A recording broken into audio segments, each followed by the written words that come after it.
हकीरा गांव में रहने वाला एक मस्खरा आदमी था। लोगों से मजाक मस्ती करना उसकी आदत थी। गांव में रहकर ही वो छोटा मोटा मेहनत मजदूरी का काम कर लेता। अपने कोई खेत नहीं थे उसके पास, तो जैसे तैसे वो गुजारा चला रहा था।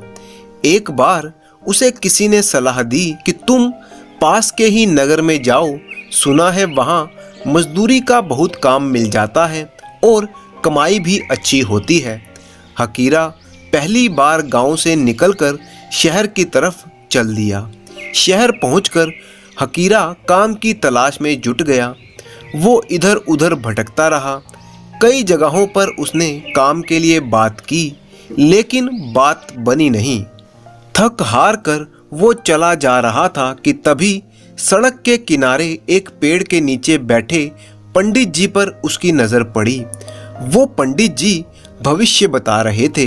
हकीरा ने सोचा, चलो मैं भी भविष्य पता करूं। पंडित जी ने हकीरा को आते देखा तो सोचा, चलो इसको चूना लगाते हैं। हकीरा ने अपना हाथ दिखाते हुए पंडित जी से कहा, श्रीमान देखिए तो कब से काम की तलाश कर रहा हूं, पर बात बनती ही नहीं। हकीरा का हाथ देखकर पंडित जी चिल्ला उठे, यजमान घोर अनर्थ, शनि की महादशा में केतु की अंतर्दशा, राहु तिरछी निगाह से सूरज को देख रहा है और मंगल वक्री बनकर चल रहा है। अरे अरे अरे, चंद्रमा पर तो ग्रहण लगा हुआ है, और ये क्या, बुध तो क्रुद्ध होकर बैठा है। राम ही बचाए आपको। और साथ ही शनि की 7.5। आपको आपका मीन राशि इस बरस है महाविनाशी। पंडित जी टेप रिकॉर्ड की तरह बजते ही जा रहे थे। जितना भी उनको ज्योतिष का ज्ञान था या नहीं था, सब कुछ उड़ेल कर रख दिया। सोचा कि ये मुर्गा तो जरूर फंसेगा। हकीरा रोनी सूरत बनाकर बोला, पंडित जी महाराज ऐसा ना कहें, कोई तो उपाय होगा, दया करो, कुछ कृपा करो। पंडित बोले, वैसे तो तुम्हारा कुछ नहीं हो सकता। हाँ, अगर 1100 रुपये निकालो तो एक पूजा करा देते हैं, सब ठीक हो जाएगा। हकीरा फिर से रोनी सूरत करके बोला, पंडित जी महाराज भगवान की कसम 1100 रुपये नहीं है मेरे पास। पंडित जी अपनी पालथी ठीक करते हुए बोले, एक बार हाथ और दिखाओ। हाथ देखते हुए बोले, आहा, लगता है चंद्रमा पर से ग्रहण उतर गया। एक काम करो, 501 रुपये निकालो, एक पूजा करवा देंगे, सब ठीक हो जाएगा। हकीरा ने कहा, पंडित जी भगवान कसम मेरे पास 501 रुपये भी नहीं है। पंडित जी को लगा कि कहीं ग्राहक भाग ना जाए, इतना लालच ठीक नहीं। पंडित जी फिर से बोले, एक बार हाथ और दिखाना, एक दो चीजें छूट गई हैं शायद। वो हाथ देखते हुए बोले, लगता है सूर्य की डिग्री भी कुछ बढ़ गई है। एक काम करो, 101 रुपये निकालो, पूजा करा देते हैं, सब कुछ ठीक हो जाएगा। हकीरा ने कहा, पंडित जी महाराज कसम भगवान की मेरे पास 101 रुपये भी नहीं है। पंडित जी ने कहा, हद है यजमान, लाइए हाथ। और गुस्से से हाथ देखकर बोले, सब ठीक लग रहा है, बस ये राहु केतु और शनि का लफड़ा है। चलो भाई, तुम भी क्या याद करोगे, 11 रुपये निकालो, एक पूजा करा देते हैं, सब ठीक हो जाएगा। अब की बार हकीरा दयनीय मुंह बनाकर बोला, पंडित जी महाराज 11 रुपये भी नहीं है मेरे पास। अब तो पंडित जी आग बबूला हो उठे और चिल्ला के बोले, अरे आदमी हो या पजामे का नाड़ा, लाओ हाथ दो। चलो छोड़ो, शनि का तो कुछ करना ही होगा, अब इससे कम भी क्या होगा, 1.25 रुपया निकालो, पूजा करवा देंगे, सब ठीक हो जाएगा। हकीरा बोला, पंडित जी महाराज भगवान की कसम मेरे पास 1.25 रुपया भी नहीं है। पंडित जी बोले, 1.25 रुपया भी नहीं है? हकीरा बोला, नहीं। पंडित जी ने अपना आसन सही किया और पीछे टेक लगाते हुए बोले, जाओ वत्स जाओ, होने दो शनि का प्रवेश, जिस आदमी के पास 1.25 रुपया भी नहीं है, मैं देखता हूँ शनि भी उसका क्या बिगाड़ लेगा। होने दो शनि का प्रवेश, होने दो शनि का प्रवेश। हकीरा वहाँ से उठा और वापस अपनी राह चल दिया। वो मन ही मन खुश हो रहा था कि चलो इस पाखंडी के साथ बैठकर कुछ समय बीत गया, अब चलकर फिर से काम की तलाश की जाए।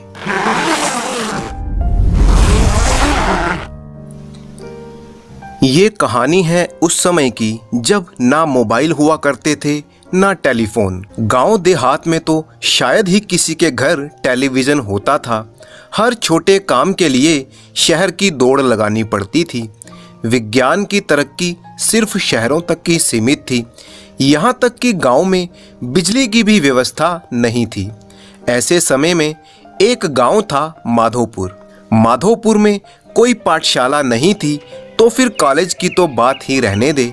इसीलिए गांव में कोई पढ़ा लिखा आदमी मिलना भी बहुत ही मुश्किल था। उसी गांव के रहने वाले संतोष ने शहर जाकर पढ़ाई लिखाई की। अब पूरे गांव में उसकी अलग ही पहचान थी। सभी गांव वाले उसकी इज्जत करते। वो ऐसा इकलौता इंसान था जो शहर से पढ़ लिख कर आया था। संतोष को बचपन से ही गांव वाले संता कहकर बुलाते थे। एक दिन सभी गांव वालों ने मिलकर एक सभा बुलाई और ये फैसला लिया कि संता को गांव का सरपंच बना दिया जाए। गांव वालों ने सोचा कि छोरा पढ़ा लिखा है, समझदार है, अगर ये सरपंच बन गया तो गांव की भलाई के लिए काम करेगा। आखिरकार संतोष उर्फ संता को गांव का सरपंच बना दिया गया। सरपंच बनकर संता बहुत ही खुश था। उसने ठान लिया कि गांव की भलाई के लिए जो भी करना पड़े वो करेगा। समय बीतने लगा, मौसम बदलने लगा। सर्दियों का मौसम आने में अब महीने भर का ही वक्त बचा था। सभी गांव वाले संता के पास आए और पूछने लगे, सरपंच साहब, इस बार सर्दी कितनी तेज पड़ेगी? संता ने एक पल सोचा और फिर कहा, मैं आपको कल बताऊंगा।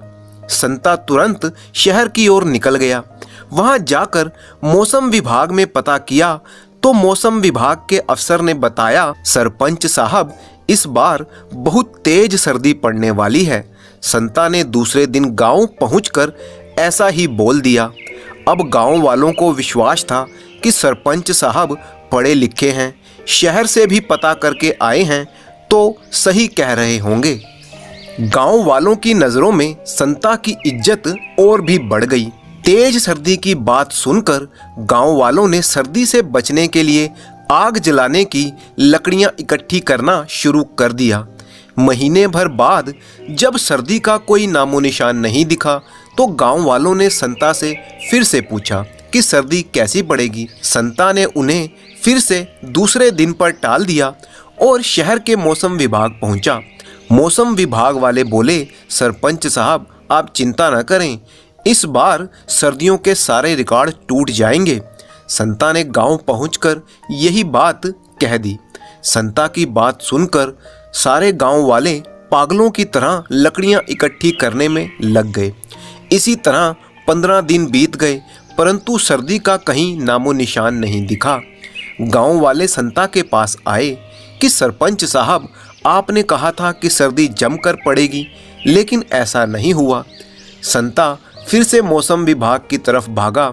इस बार भी मौसम विभाग वालों ने यही जवाब दिया कि सरपंच साहब, आप देखते जाइए कि सर्दी क्या जुल्म ढाती है। संता फिर से गांव पहुंचा और उसने ऐसा ही बोल दिया। अब तो सारे गांव वाले सारे काम धंधे छोड़कर सिर्फ लकड़ियां ही इकट्ठी करने में लग गए।